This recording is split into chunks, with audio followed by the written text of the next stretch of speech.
Grief, One Day at a Time, 365 Meditations to Help You Heal After Loss by Alan D. Wolfett, PhD.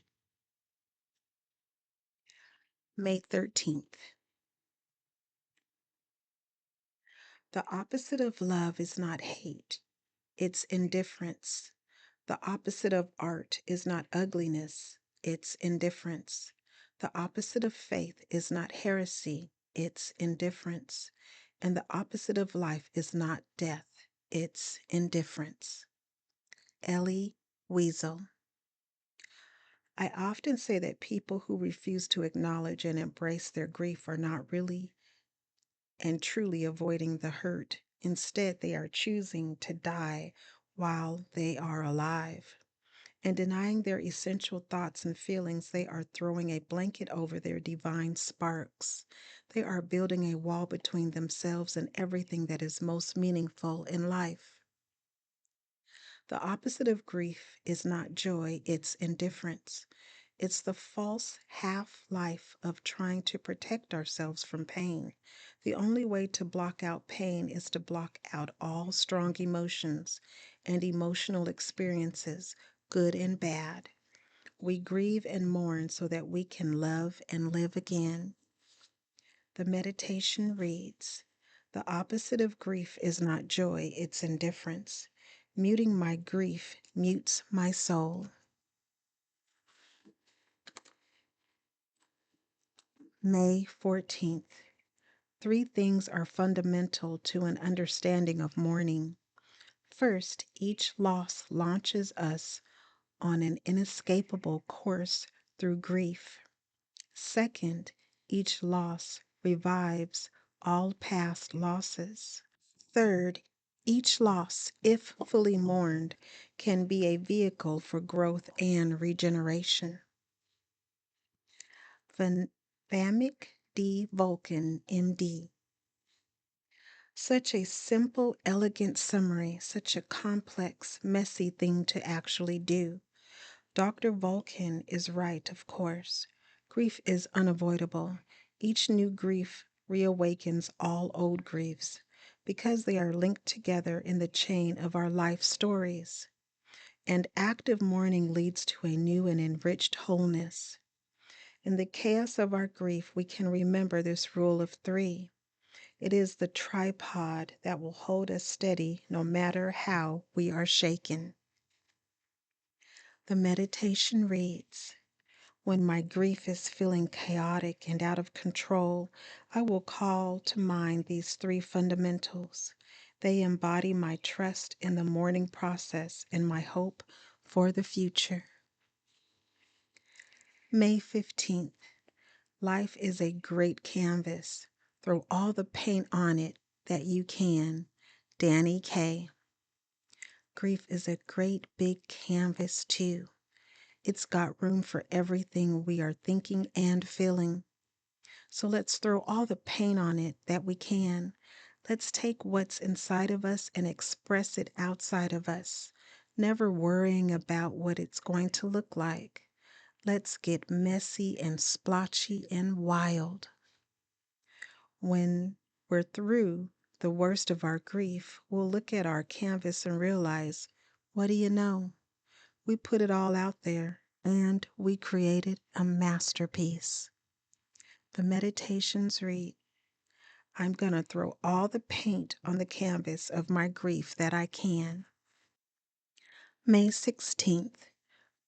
Do I not destroy my enemies by making them my friends? Abraham Lincoln. Our culture tends to think of grief as the enemy. It's bad. We want to ignore it or at least get rid of it as soon as we can. But as we're learning, this is a misconception. What we really need to do is befriend our grief. We need to hold it close, empathize with it, and try to understand it. We need to regard it with love. We don't really destroy our grief by making it our friend, though. Instead, we come to accept it as part of us. If love is the yang of our lives, grief is the yin. They are not opposing forces, they are complementary. In befriending our grief, the only thing we destroy is the misconception that it is our enemy. The meditation reads, I will befriend my grief and in doing so learn that it is not my enemy. May 17th. Such a tapestry of memories we weave throughout our lives. Even when there is unevenness, variations, or faults within the weaving process, the result is still beautiful. Linda K. Peterson. Like our presents and our futures, our pasts are filled with all kinds of people and experiences. Life is largely unpredictable and uncontrollable. And so, despite our often rosy plans and the usually good intentions of those around us, we end up with a mishmash of formative experiences and memories.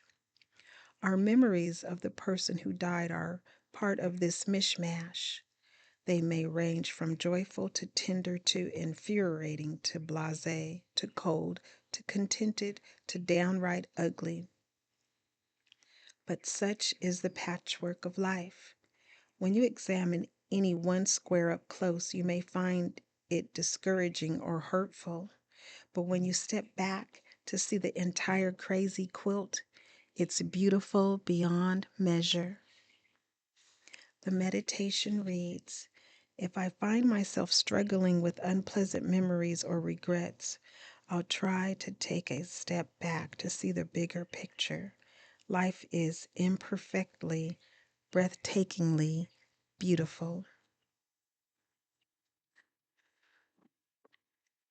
May 18th. Work when there is work to do. Rest when you are tired. One thing done in peace will most likely be better than 10 things done in panic. I am not a hero if I deny rest. I am only tired. Susan McHenry. We have much grief work to do, but it's fatiguing. We get so tired.